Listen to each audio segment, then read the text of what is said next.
या देवी सर्वभूतेषु माँ सिद्धिदात्री रूपेण संस्थिता नमस्तस्यै नमस्तस्यै नमस्तस्यै नमो नमः। जय माता दी। जय श्री राधे कृष्ण। आप सभी का हमारे YouTube चैनल पे बहुत बहुत स्वागत है। आइए आज माता सिद्धिदात्री की कथा सुनते हैं। माता सिद्धिदात्री का पूजन नवरात्रि में अंतिम दिन किया जाता है। माता सिद्धिदात्री अपने भक्तों को सभी प्रकार की सिद्धियों को प्रदान करने वाली है। जो भी सच्ची श्रद्धा के साथ नियम और निष्ठा के साथ नवरात्रि में व्रत को रखते हैं, 9 दिनों तक माता का पूजन आराधना करते हैं, माता उनकी समस्त मनोकामनाओं को पूर्ण करती है।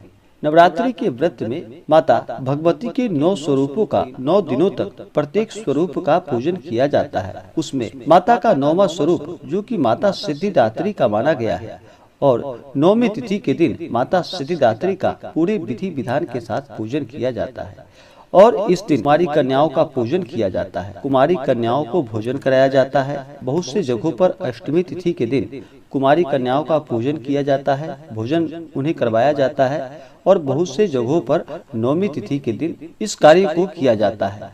9वीं तिथि के दिन यह अंतिम दिन माना जाता है। इस दिन हवन आदि का कार्य भी किया जाता है और 10वीं तिथि को जाकर के फिर व्रत का पारण किया जाता है। 9वीं तिथि के दिन हवन आदि का कार्य करना चाहिए। इस दिन माता सिद्धिदात्री का पूरे विधि विधान के साथ पूजन करना चाहिए। इस दिन रामनवमी का त्योहार भी मनाया जाता है।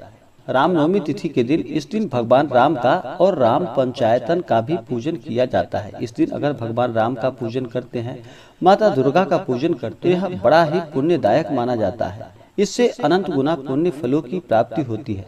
भगवान राम, अगर कोई भक्त सच्ची श्रद्धा के साथ राम नाम का स्मरण करता है, भगवान राम की कृपा से उनके सभी पाप और ताप नष्ट हो जाते हैं। किसी भी प्रकार के व्रत में या पूजन में सच्ची श्रद्धा, नियम और निष्ठा के साथ ही उस व्रत को करना चाहिए, तभी जाकर के वह व्रत सफल हो पाता है और पुण्य फलों की प्राप्ति हो पाती है। माता सिद्धिदात्री को प्रसन्न करने के लिए इस दिन सुबह ब्रह्म मुहूर्त में उठ करके नित्य क्रियाओं से निवृत्त होकर के गंगा नदी में या घर के नहाने के पानी में थोड़ा सा गंगा जल मिला करके स्नान करना चाहिए। शुद्ध वस्त्र धारण करना चाहिए। इस दिन आप चाहें तो बैगनी या जामुनी रंग के वस्त्र पहने, यह शुभ होता है। यह रंग अध्यात्म का प्रतीक माना जाता है। और वस्त्र धारण करने के बाद फिर इस दिन माता सिद्धिदात्री का पूरे विधि विधान के साथ पूजन करना चाहिए। माता सिद्धिदात्री जो कि अपने भक्तों की सभी मनोकामनाओं को पूर्ण करने वाली है, इनकी कृपा से यश, बल और धन की प्राप्ति होती है। शास्त्रों में माता सिद्धिदात्री को सिद्धि और मोक्ष की देवी माना जाता है। माता सिद्धिदात्री के पास अनिमा, महिमा, प्राप्ति, प्राकम्य, गरिमा, लघिमा, ईशित्व और वशित्व, यह 8 सिद्धियां हैं जो कि माता अपने भक्तों के ऊपर प्रसन्न हो करके उन्हें सभी प्रकार की सिद्धियों को प्रदान कर देती हैं।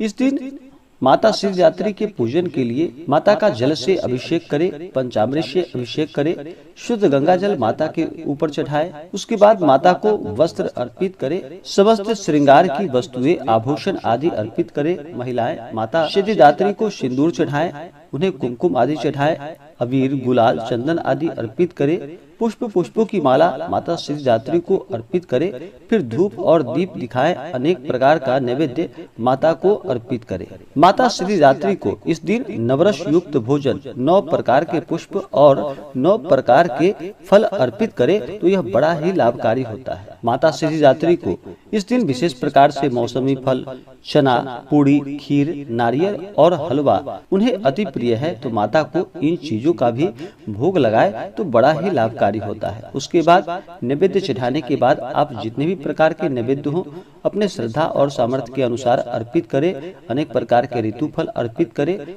नैवेद्य के बाद फिर माता को जल से उनका आचमनी कराएं। उसके बाद द्रव्य और दक्षिणा चढ़ाएं।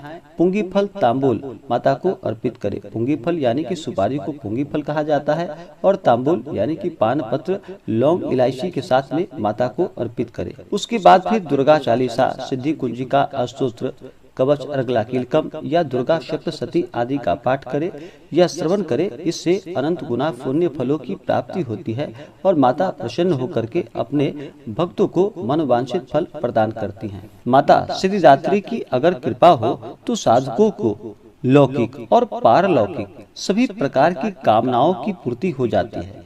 सिद्धिदात्री माँ के कृपा पात्र भक्त के भीतर कोई ऐसी कामना शेष नहीं बचती जिसे वह पूर्ण करना चाहे। वह सभी सांसारिक इच्छाओं को, आवश्यकताओं और अस्पृहाओं से ऊपर उठकर मानसिक रूप से माता भगवती के दिव्य लोकों में विचरण करता हुआ उनकी कृपा से विषय भोग शून्य हो जाता है। माता भगवती का परम सानिध्य ही उसका सर्वस्व हो जाता है। इस परम पद को पाने के बाद उसे अन्य किसी भी वस्तु की कोई आवश्यकता नहीं पड़ती। माँ के चरणों का यह सानिध्य प्राप्त करने के लिए भक्त को निरंतर नियम निष्ठ रहकर उनकी उपासना करने का नियम बताया गया है। ऐसा माना जाता है कि माता भगवती का स्मरण, ध्यान, पूजन हमें इस संसार की असारता का बोध कराते हुए वास्तविक परम शांतिमय अमृत पद की ओर ले जाता है। और जो कोई भी इतना कठिन तप ना कर सके तो अपनी शक्ति और सामर्थ्य के अनुसार जप, तप, पूजन, अर्चन करके माँ की कृपा का पात्र बन सकता है। माँ की आराधना के लिए माता के इन मंत्रों का जप करना चाहिए। या देवी सर्वभूतेषु माँ सिद्धिदात्री रूपेण संस्थिता नमस्तस्यै नमस्तस्यै नमस्तस्यै नमो नमः। इन मंत्रों का जप करना चाहिए, इन श्लोकों का पाठ करना चाहिए। इससे माता अति प्रसन्न होती है। किसी भी प्रकार के व्रत में या पूजन में नियम और निष्ठा का पालन करना चाहिए। इस दिन शुद्ध और सात्विकता का पालन करते हुए, ब्रह्मचर्य का पालन करते हुए माता भगवती का पूरे नियम और निष्ठा के साथ सुबह और शाम के वक्त पूजन करना चाहिए। नवरात्र 9 दिन और 9 रात्र बीतने के बाद ही इसे पूर्ण माना जाता है और 10वीं तिथि के दिन जाकर के इस व्रत का पारण किया जाता है। तो नवरात्रि के दौरान पूरे ब्रह्मचर्य का पालन करते हुए इन 9 दिनों तक तामसिक वस्तुओं का बिल्कुल भी प्रयोग नहीं करना चाहिए और 9वीं तिथि के दिन विशेष प्रकार से माता का पूजन करना चाहिए। कन्याकुमारी का पूजन करना चाहिए। कन्याकुमारी माता भगवती का स्वरूप मानी गई है। उनका स्वरूप मान करके कन्याकुमारी का पूजन किया जाता है और उन्हें भोजन करवाया जाता है और दक्षिणा स्वरूप बहुत सारे भेंट उन्हें उपहार स्वरूप दिए जाते हैं। इससे माता अति प्रसन्न होती है। इसी प्रकार से जो भी भक्त सच्ची श्रद्धा के साथ, नियम और निष्ठा के साथ माता सिद्धिदात्री का पूजन करते हैं, चैत्र नवरात्रि का व्रत करते हैं, माता की कृपा से उनके सभी दुख और कष्ट दूर हो जाते हैं तथा सभी प्रकार के सुख और समृद्धि की प्राप्ति होती है। तो आशा करता हूँ कि यह जानकारी आपको अच्छा लगा हो। ऐसे ही ज्ञानवर्धक जानकारियाँ प्राप्त करने के लिए हमारे इस चैनल को लाल बटन दबा करके सब्सक्राइब करें, साथ में बेल आइकन घंटी दबाएं ताकि मेरे वीडियो का नोटिफिकेशन आपके पास सबसे पहले पहुंचे। वीडियो को लाइक और अपने मित्रों तथा दोस्तों के साथ शेयर करें। सुखी रहे और स्वस्थ रहे। जय श्री राधे कृष्ण। धन्यवाद।